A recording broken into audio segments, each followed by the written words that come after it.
નમસ્કાર, આપની સાથે હું સેજલ. રાજ્યની અંદર જે રીતે વરસાદ પડી રહ્યો છે, ધોધમાર વરસાદની આગાહીઓ કરવામાં આવી હતી અને મોટાભાગના વિસ્તારોની અંદર એ પ્રમાણે વરસાદ પડ્યો છે. નવરાત્રી નજીક આવી રહી છે અને સૌ કોઈને સવાલ એ છે કે નવરાત્રીમાં આ પ્રકારનો વરસાદ પડશે તો કઈ રીતે ગરબા રમીશું? અને સાથે સાથે સવાલ એ પણ છે કે હવે પછીનો આ જે વરસાદનો રાઉન્ડ પૂરો થશે તો ક્યાં સુધી વરસાદ પડશે, સાથે ગરમી કેટલી પડશે, ઠંડી નો રાઉન્ડ ક્યારથી શરૂ થશે? આ બધી જ માહિતી જાણવી છે અને સ્ક્રીન પર તમે જોઈ રહ્યા છો પરેશભાઈ આપણી સાથે જોડાઈ ગયા છે. પરેશભાઈ, જમાવટમાં આપનું ખૂબ ખૂબ સ્વાગત છે. જી નમસ્કાર. હેક્ટિક શેડ્યુલમાંથી તમે સમય આપ્યો છે એટલે સીધો જ સવાલ એ પૂછી લઉં કે નવરાત્રીનો હવે બહુ જ નજીક છે અને ખેલૈયાઓ અત્યારે મૂંઝવણમાં છે. જે રીતે વરસાદ પડ્યો છે અને ઘણા બધા વિસ્તારોની અંદર 4, 5 અને 7 ઇંચ જેટલા વરસાદ પડ્યા છે.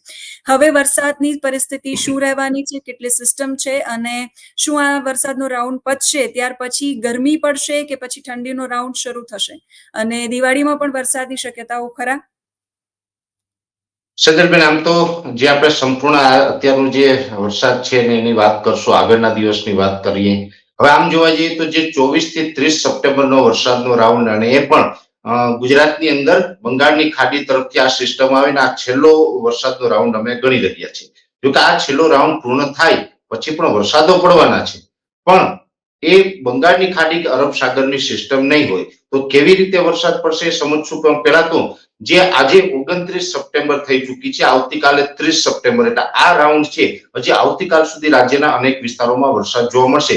જો કે આજે પણ સૌરાષ્ટ્રના ઘણા બધા ભાગોની અંદર સાંજ સુધીમાં, મોડી રાત સુધીમાં વરસાદ જોવા મળશે. એ પછી જે આપણે મધ્યપ્રદેશ બોર્ડર લાગુ વિસ્તાર હોય, દાહોદ, ગોધરા હોય, છોટાઉદેપુર હોય, વડોદરા જિલ્લો છે અથવા તો દક્ષિણ ગુજરાતના ભાગોની અંદર છૂટાછવાયા વરસાદો છે એ આવતીકાલે 30 સપ્ટેમ્બર રાત સુધી જોવા મળે તેવી શક્યતાઓ છે. 1 ઓક્ટોબર થી જે ચોમાસું છે એની વિદાયની શરૂઆત થઈ જશે.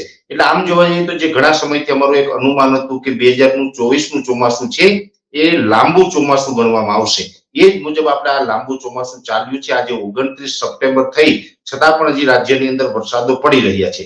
એટલે આ લાંબુ ચોમાસું હતું, પણ જે પરમ દિવસે એટલે કે 1 ઓક્ટોબર થી જે મોન્સૂન વિડ્રોઅલ પ્રોસેસ ચાલુ થશે એ પ્રોસેસ પણ થોડી ધીમી ગતિ હશે અને ધીમે ધીમે જે ચોમાસાની વિદાય થશે એટલે વિદાય વેળાએ પણ વરસાદો જોવા મળશે. પણ મેં આપને જણાવ્યું એમ કે બંગાળની ખાડી કે અરબ સાગરમાંથી કોઈ સિસ્ટમ નહીં આવે.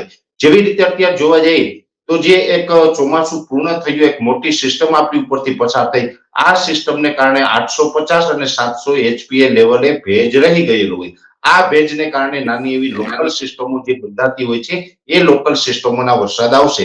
ચોક્કસ તે એટલું કહી શકાય કે ઘણા બધા ખેડૂત ભાઈઓ એવા છે કે જેને આ વરસાદના રાઉન્ડ પહેલા જે વહેલી પાકતી મગફળી હોય કે સોયાબીન હોય એનું હાર્વેસ્ટિંગ કરી લીધું હતું, એ પાક સચવાઈ ગયો છે. આ એક વરસાદની આગાહી હતી. આ આગાહીને કારણે ઘણા બધા ખેડૂતોએ હવે પછીનું હાર્વેસ્ટિંગ છે એની રાહ જોઈ હતી. એટલે હવે આ રાઉન્ડ પૂર્ણ થશે એટલે ઘણા બધા ખેડૂતો છે એ હાર્વેસ્ટિંગ કરશે. હવે જો બે વાત છે, આમ તો ખેડૂત અને ખેલૈયાઓ બંનેને એક જાણવું છે કે વરસાદની હવે કન્ડિશન શું રહેશે. પણ મારી પ્રથમ પ્રાયોરિટી હંમેશા ખેડૂત હોય છે, કેમ કે જે નવરાત્રી છે એક આપણો સૌથી લાંબો તહેવાર છે. આ લાંબા તહેવારમાં કદાચ વરસાદ આવે ને ખેલૈયાઓ નહીં રમી શકે તો પણ માતાજીની આરાધના આપણે કરીશું, કેમ કે એમાં તો કોઈ અડચણ આવવાની નથી અને એ કરવી જ જોઈએ. એટલે માતાજીની આરાધના તો થશે, પણ વરસાદ થશે તો ખેલૈયાને નુકસાન થાય એનું દુઃખ મને નથી, પણ જો ખેડૂતને નુકસાન થાય તો એ દુઃખ મને ચોક્કસથી રહેશે.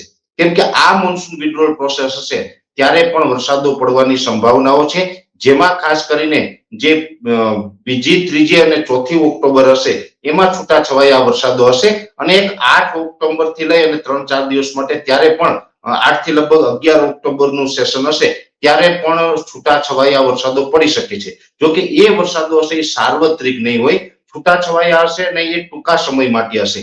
જેની અંદર હું આપને જણાવું કે બંગાળની ખાડી કે અરબ સાગરમાંથી સિસ્ટમ ન આવે, પણ જેવી રીતે 850 અને 700 એચપીએ લેવલે ભેજ છે અને હવે તાપમાન ઊંચું જવાનું છે, કેમ કે તમારો સવાલ હતો તાપમાનનો.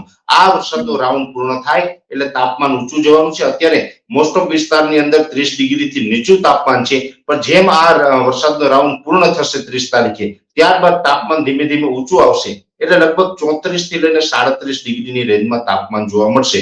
એટલે ખૂબ ઊંચું તાપમાન હશે અને એ સાથે આપણી ઉપર ભેજ છે એટલે ગરમી, ઉકળાટ પણ જોવા મળશે અને ઊંચું તાપમાન જોવા મળશે. હવે જે વિસ્તારોની અંદર સવારના સેશનમાં સવારથી લઈ અને બપોરે 2 વાગ્યાના સેશનમાં જ્યાં તાપમાન ઊંચું ગયું હોય ત્યાં ઊંચા તાપમાનને કારણે ભેજ એકઠો થાય ને ત્યાં પણ એક લોકલ સિસ્ટમ બંધાઈ જતી હોય છે અને એ લોકલ સિસ્ટમ બંધાય પણ એ સિસ્ટમ નાની હોય છે, એ વધુ વિસ્તારમાં વરસાદ આપવા માટે સક્ષમ ન હોય અને એ વધારે વાર માટે પણ વરસાદ ન આપી શકે.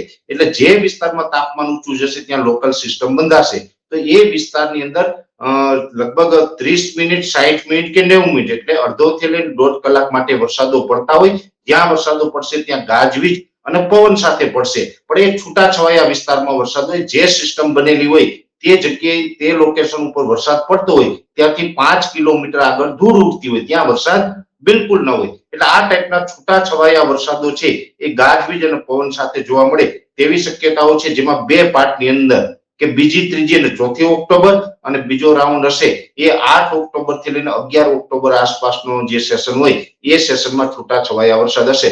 જો કે છતાં પણ ખેડૂત ભાઈઓ મારે અહીંયા એ સલાહ રહેશે કે આ વરસાદ હોય તો પણ હવે જે મગફળીનું હાર્વેસ્ટિંગનો સમય થઈ ગયો હોય એને હાર્વેસ્ટિંગ કરી નાખવાનું, કેમ કે એ વરસાદો જે ઓક્ટોબરના હશે એ સાર્વત્રિક નહીં હોય, છૂટાછવાયા હશે ને થોડી વાર માટે જ હોય.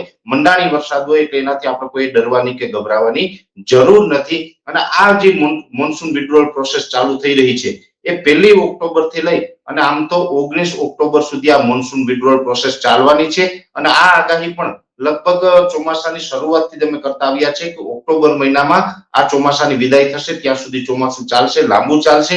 એ જ મુજબ આપણે 18 ઓક્ટોબર કે 19 ઓક્ટોબર સુધી આ મોન્સૂન વિડ્રોઅલ પ્રોસેસ છે એ ચાલી શકે છે અને એ દિવસ દરમિયાન ગમે ત્યારે છૂટાછવાયા વરસાદો પડે તેવી સંભાવનાઓ આપણે માનીને ચાલવાનું છે. સજલબેન, આભાર પરેશભાઈ, તમે અમારી સાથે જોડાયા અને હેક્ટિક શેડ્યુલમાંથી જેટલા પણ સવાલો હતા એના આપે જવાબ આપ્યા એના માટે. જી ધન્યવાદ બેન.